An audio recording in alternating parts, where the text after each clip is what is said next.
Hello दोस्तों। आज फिर से आपका स्वागत है एक नए वीडियो के साथ, जिसमें आज हम गिरिजा कुमार माथुर द्वारा लिखी गई जो कविता है छाया मत छूना के सभी वस्तुनिष्ठ क्वेश्चन और जो कविता है इसका हम सारांश पूरा हल करेंगे।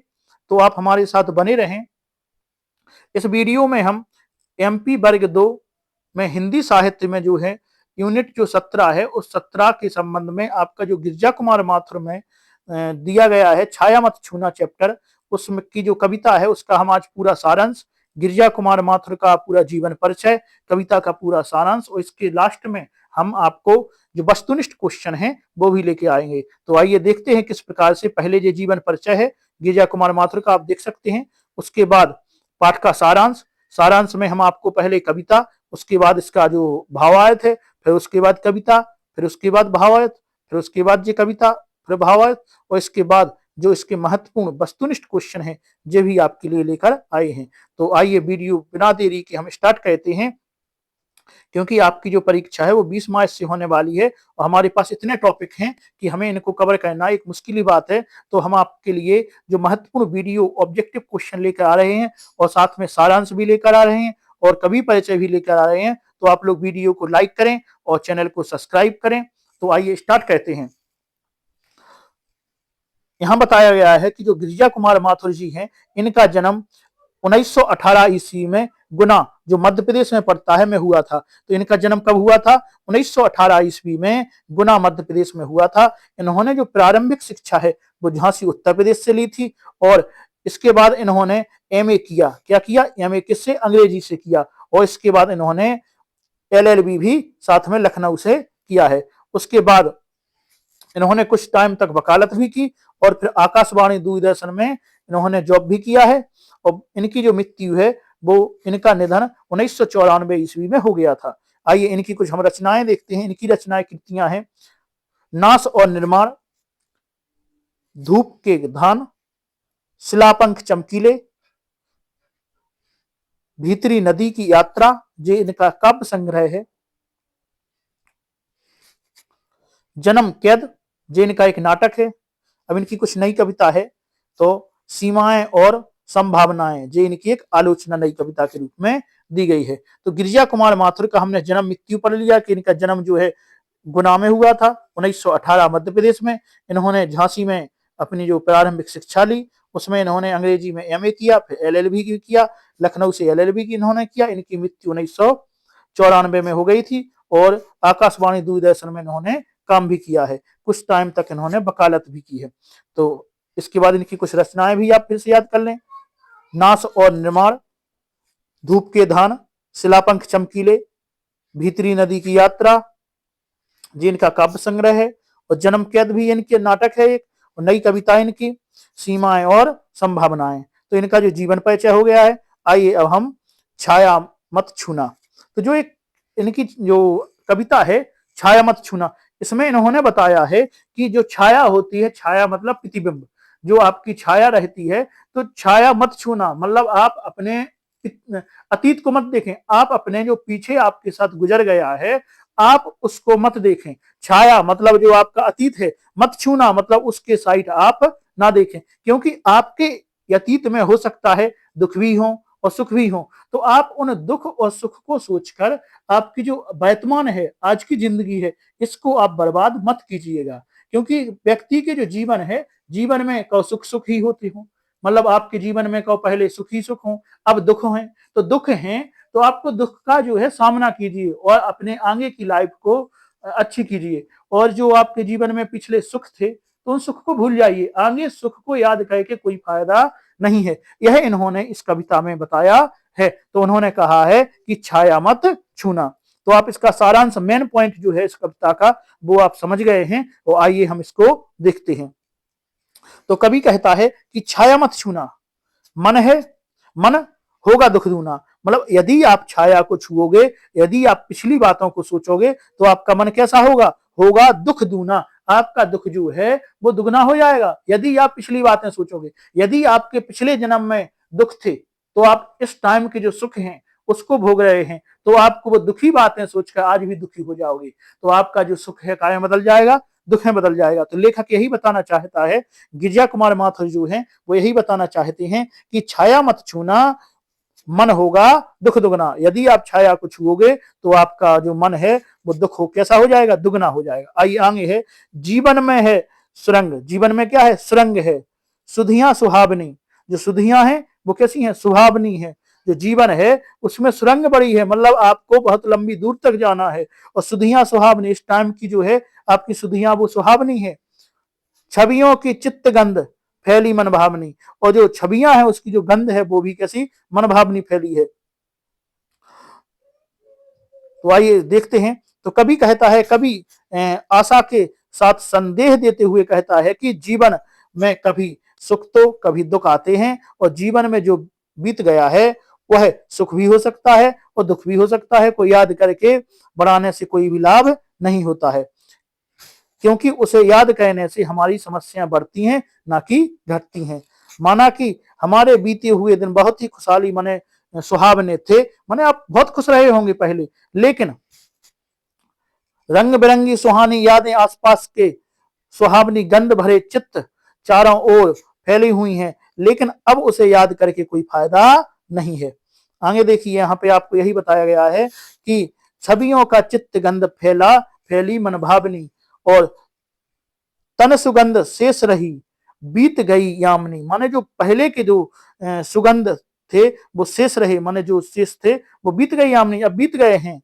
और कूतल के फूलों की याद बनी चांदनी, आज जो फूल हैं, आज मक्का जो टाइम है वही आपकी चांदनी बनेगी। मतलब जो पिछले दिन थे वे भूल गए, मर बीत गए हैं। और भूली सी एक छुअन, भूली सी एक छुअन बनता है जीवन क्षण, छाया मत छूना, मन होगा दुख दूना। तो हाँ, इसी प्रकार से उन्होंने आगे बताया है कि वह सारी जो वह जो मतलब अपना जो पुराना चित्त चारों ओर फैली हुई थी, लेकिन उन्हें याद करके कोई फायदा नहीं है। वह सारी तारों भरी सुंदर रात बीत गई है, उसकी सुंदर सुंदर यादें रह गई हैं। उसी तरह प्रिया के बालों में जो फूल की खुशबू की यादें थी वो शेष बच गई हैं। आज दुख के इन पलों को वो भूली हुई सुख भरी यादों एक जीवन पल बनकर मन को छू जाती हैं, लेकिन तुम सिर्फ उन्हें मत खोया मन उन्होंने बताया है कि लेकिन तुम सिर्फ उन्हीं में मत खोया रहे, जो कुछ जीवन में तेरे पास है उसी में अपने भविष्य का निर्माण कर उन छायाओं को याद करके मन को दुगना दुख मिलता है, लेकिन उससे बच। मतलब उसने कहा है, लेखक ने कहा है, गिरिजा कुमार माथुर जी कह रहे हैं कि उनको याद करके तुम मत दुखी हो। आगे कहा गया है कि यश है या ना वैभव है, मन है मान है ना शर्माया, जितना भी दौड़ा तू उतना ही भरमाया। प्रभुता का शरण बिंब केवल मृग तृष्णा है, और हर चंद्रिका में छिपा एक रात कृष्णा है। जो है यथार्थ कठिन उसका तू कर पूजन, छाया मत छूना, मन होगा दुख दूना। तो क्या कहा है, यश है ना वैभव है, मान है ना शर्माया, और जितना भी दौड़ा तू उतना ही भरमाया। तो इसमें कहा गया है कि जीवन में आशावादी दृष्टिकोण अपनाने की जो सीख देते हुए कवि कहता है कि माना आज जीवन में ना वैभव है और ना यश है, ना धन दौलत है ही है आपके, माने ना सम्मान है, लेकिन इन्हीं सब चीजों के पीछे मनुष्य दौड़ता है, इन्हें पाने के लिए भटकता है। सम्मान पाने के लिए लोग रेगिस्तान में जैसे हिरण भटकता है, इधर उधर भटक रहा है। आगे कहा गया है कि दो जी है यहाँ पे कि प्रभुता का शरण बिंब केवल मृग तृष्णा है। जो प्रभुता का शरण बिंब है वो कैसा है, केवल मात्र तृष्णा है, हर चंद्रिका में छिपा एक रात कृष्णा है। जो है यथार्थ कठिन उसका तू कर पूजन, छाया मत छूना, मन होगा दुख दूना। आगे कहा गया है यहाँ पे रेगिस्तान में भटके हैं की तरह इधर उधर भटकता रहता है, हर सुखी इंसान के पीछे दुख भरी कहानी छिपी होती है। इसी तरह हर सुख भरी चांदनी रात के पीछे दुख भरी काली रात छिपी रहती है। इसलिए तुम सुख भरी दिनों को याद करके दुख में मत डूबो। आज जो सामने दुख भरा पल आ रही है, तुम उसका सामना कर सच्चाई से अपना मुख मत मोड़ो, क्योंकि बीते हुए सुख को याद करके दुख और बढ़ेगा, ना कि तुम्हारा दुख कम होगा। आगे कहा गया है, दुविधा हत साहस है, दिखता है पंथ नहीं। देह सुखी हो पर मन के दुख का अंत नहीं। दुख है ना चांद खिला शरद रात आने पर, क्या हुआ जो खिला फूल हर बसंत जाने पर। जो ना मिला भूल उसे, कर तू भविष्य बयान, छाया मत छूना मन होगा दुख दूना। सबसे पहले है क्या है कि दुविधा हत साहस है। दुविधा हत साहस है, दिखता है पंथ नहीं। जो पंथ है वो दिखता नहीं है। और देह सुखी हो पर मन के दुख का अंत नहीं। तो आइए इसका अर्थ देखते हैं। अर्थ है कि कवि कहता है कि हे मनुष्य, साहस होते हुए भी तेरा मन दुविधाग्रस्त है। साहस तेरे पास है लेकिन मन कैसा है तेरा? दुविधाग्रस्त है।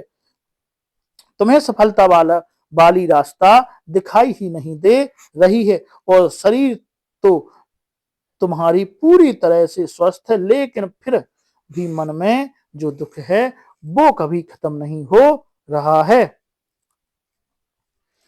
दुख का अंत नहीं। आगे है, दुख है ना चांद खिला शरद रात आने पर, क्या हुआ जो खिला फूल रस बसंत जाने पर। आगे कहा गया है, मन के दुखों का अंत ही नहीं है, हमारे जीवन में दुख ही दुख हैं। सुहावनी रात के आने पर भी सुख रूप में देखी चांद उदित नहीं हुआ है, और बसंत ऋतु में जो फूल खिला है उससे भी दुखी मत हो, क्योंकि जो सुख तुम्हें जीवन में मिला ही नहीं उसे भूल ही जाना बेहतर है। इसलिए जो कुछ भी मिल रहा उसे ही सुख होकर अपनाओ और वर्तमान का सामना करके अपने भविष्य को आगे बढ़ाओ। तो आगे कहा गया था यहीं पे आपको कि जो ना मिला भूल उसे, कर तू भविष्य बयान, माने भविष्य को देखो, छाया मत छूना मन होगा दुख दूना। तो इसमें आप देख चुके हैं कि आपको बताया गया है कि आप पुराने बातों को भूलकर अपने नए भविष्य का निर्माण करो। आइए अब इसके हम महत्वपूर्ण वस्तुनिष्ठ क्वेश्चन देख लेते हैं, जिससे आपका जो चैप्टर है ये पूरा खत्म हो जाएगा। एक ही वीडियो में देख रहे हैं आप कि हम आपको पूरा चैप्टर खत्म करवा रहे हैं। हर एक इकाई में आप देख रहे हैं 4 से 5 से 6 या 7 आपके जो पाठ दिए गए हैं। हर इकाई में हमें 20 इकाई करना है, और 20 इकाई आपको देखते हैं कि 11 से लेकर जो 20 तक इकाई है, 10 इकाइयां जो हैं, पहले जो 20 हैं वो ग्रामर की हैं, वो अलग हैं, लेकिन जो आपको नई इकाई दी गई हैं इनमें प्रत्येक में आप यदि 5 पाठ मानते हैं तो 50 आपके पास टॉपिक होते हैं। 50 टॉपिक यदि आप एक दिन में एक कवर करेंगे तो 50 दिन लग जाएंगे। आपके पास 50 दिन भी शेष नहीं है, इसलिए आप एक दिन में 2 टॉपिक कवर कीजिए। इसी प्रकार से हम आपको एक दिन में 2 वीडियो डाल रहे हैं कि आप 50 जो टॉपिक हैं एक महीने के अंदर कवर कर लेंगे। तो 50 टॉपिक को इनको आप एक महीने के अंदर कर लीजिए, और साथ में आप ग्रामर की भी वीडियो लेके आइए। उसके बाद आपको प्रैक्टिस भी करनी है, जब जाके आपका सिलेक्शन होगा। यहाँ पे जो आपका वर्ग 2 का जो कठिनाई स्तर आता है वो आप जानते हैं कि एमपी व्यापम में जो वर्ग 2 का जो सिलेबस है उसी की अकॉर्डिंग आपका पेपर बनना है, और जो पेपर बनेगा आपका तो आप जानते ही हैं कि आपका पेपर कितना टफ होता है। तो उसके लिए आप बने रहें और अपनी तैयारी मजबूत करते रहें। तो हमें जो छाया मत छूना की वस्तुनिष्ठ क्वेश्चन हल करना है, तो आइए पहला हमारा है कि कवि ने किन दिनों में जीने से मना किया है। कवि ने किन दिनों में जीने से मना किया है, कि ऐसे कौन से दिन हैं उसमें हमें नहीं जीना चाहिए। पहला ऑप्शन है आपका कड़वी यादों में, सुनहरी यादों में, पुरानी मीठी यादों में, और इनमें से कोई नहीं। तो आप जानते हैं कि छाया मत छूना में कवि ने कहा है कि पुरानी मीठी यादों में आप लोग मत याद करो उनको, उनमें मत जियो, पुरानी यादों को मत सोचो, चाहे वो दुख हो या सुख हो। तो पुरानी मीठी यादों में। आइए अगला है, चांदनी रात को देखकर कवि को किसकी याद आती है, कि जो चांदनी रात है वो कवि को किसकी याद दिलाती है। तो पहला ऑप्शन है आपका प्रेम का के केसों में गुथे फूल, दूसरा है सांसारिक सुख, तीसरा है माँ की, इनमें से कोई नहीं। तो आप देख रहे थे कि वहां पे आपको बताया गया था कि प्रेम का के केसों में फूल गुथे हैं, उसी को कवि की क्या हो रही है, चांदनी रातों में कवि को याद आ रही है। आइए आगे देखते हैं हम, अगला है हमारा पुरानी मीठी यादों में जीने का परिणाम कैसा होता है। तो पुरानी मीठी यादों में जीने का परिणाम कवि ने कैसा बताया है, क्या सुखद बताया है, या उल्लासपूर्ण बताया है, या अभावपूर्ण बताया है, या दुखमय बताया है। तो आपको इसका आंसर बताना है कि तीसरे का आंसर आपका क्या होगा। तो आप जानते हैं कि पुरानी मीठी यादों में कवि ने जो उसका परिणाम बताया है वो दुखद बताया है, कि पुरानी यादों को आप अतीत के लिए ना लाओ, आप जो पुरानी यादें हैं उसको भूल जाओ। तो कैसा बताया है, दुखमय बताया है।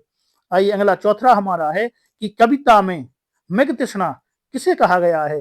तो कविता में जो मृग तृष्णा है वो किसे कहा गया है। तो आपने वहां पर देखा था, क्या जल को कहा गया है, या प्रभुता को कहा गया है, या समृद्धि को कहा गया है, या इनमें से कोई नहीं। तो आप जानते हैं जो है प्रभुता को यहाँ पे मृग तृष्णा कहा गया है। आप कविता में देखेंगे तो आपको यहाँ पे मिलेगा मृग तृष्णा,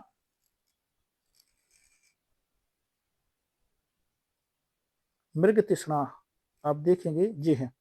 तो देखें, प्रभुता का शरण बिंब केवल मृग तृष्णा है। तो प्रभुता का शरण बिंब कैसा है, केवल मृग तृष्णा है।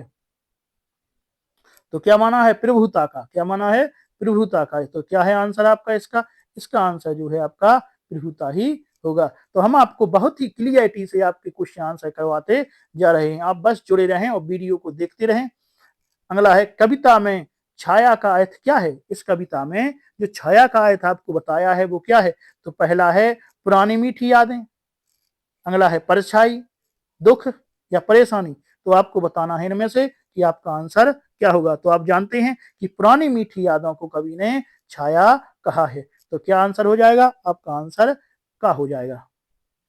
आइए अगला छठवां है, शरद रात किसका प्रतीक है। तो यहाँ पे आपको बताना है कि जो शरद रात है वो किसका प्रतीक है, ठंड का, खुशियों का, धन का, या प्रेम का। तो इसका आंसर जो सही है, आपको पता होगा, आपने कविता पढ़ी है, तो इसका आंसर क्या होगा, इसका आंसर है हमारा खुशियों का। कि शरद रात जो है वो किसका प्रतीक है, खुशियों का प्रतीक है। आपने यहाँ पे देखा था कि जो शरद रात है वो किसका प्रतीक मानी जा रही थी, यहाँ पे खुशियों की।